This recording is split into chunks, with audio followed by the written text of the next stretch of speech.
Hey guys, so on week 3, module 3, we will discuss the steps involved in the termination and follow-up process. So when we discuss the termination of services, we must remember there is a process that should be followed to help facilitate that process. An abrupt end can be difficult for the clinician and the client as well. While termination can be difficult for both parties, there is no need in making it any more difficult by an abrupt process. Well, not even really a process, just an abrupt thing that no one knew was coming. The termination, we are told in our book on page 334 that termination should happen based on the client's needs and never the worker's needs.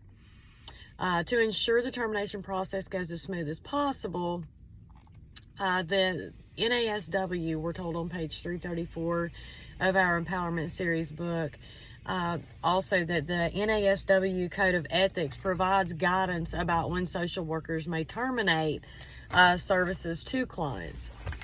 The provision of the code required termination when services are no longer needed or serving a client's interest. So if we have been working with a client and they have met all of their goals, and at that point they no longer need our services, that at that point we would let them know, you have met all of your goals, and we need to terminate services on this basis.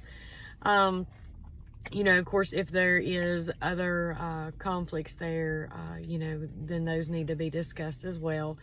Termination, again, should happen based on the client's needs and never the worker's needs. The steps in the termination process are deciding when to terminate. If you do not, if you don't know from the start when that termination will happen, then we need to let them know as soon as possible. If there's any way possible, then, we can set out a timeline from the very beginning. And all of these steps are in our book, the Empowerment Series. Number 2, evaluating achievement of objectives. So have the agreed upon objectives been achieved, met?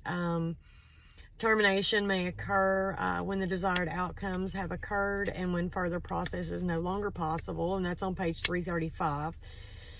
Number 3 would be evaluating the services provided by the agency and or worker. This doesn't focus on the objectives obtained. This focuses on the level of satisfaction with the services rendered and the process used, and that can be found on page 335. And that can be things such as what has been worked on, what didn't work, what did work, what services do they feel was helpful. Also, maintaining and continuing progress. So progress accomplished by the worker in the client system must be maintained after termination. If accomplishments are not maintained outside the environment of support, regressions may occur. So if we have a client, it is very important to follow up with that client in order to offer them that added support afterwards, check on them, see where they are, make sure that there isn't anything further that they need or something that, they could be stuck on. Number 5 would be resolving emotional reactions from the worker and client. The client and the worker can both experience emotions due to termination. These emotions can range from sadness to relief, or of the anticipated freedom. These feelings need to be recognized, discussed, and resolved.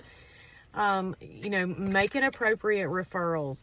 We need to make sure that we make those referrals out if they are needed.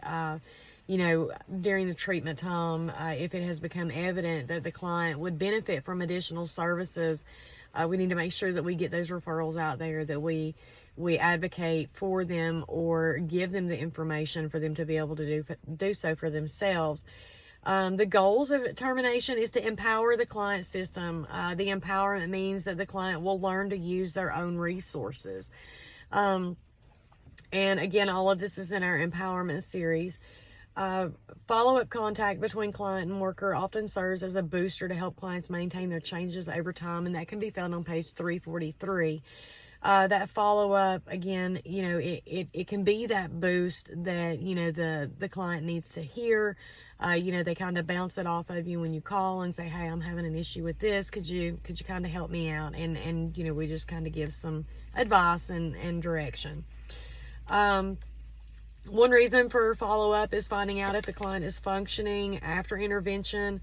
Another is offering whatever assistance is needed if the client is having difficulty. So that follow-up is very important, even though in our book, you know, we're told that sometimes the follow-up is difficult due to caseloads and things like that, but we need to be sure that we facilitate that follow-up and support our clients in whatever they need.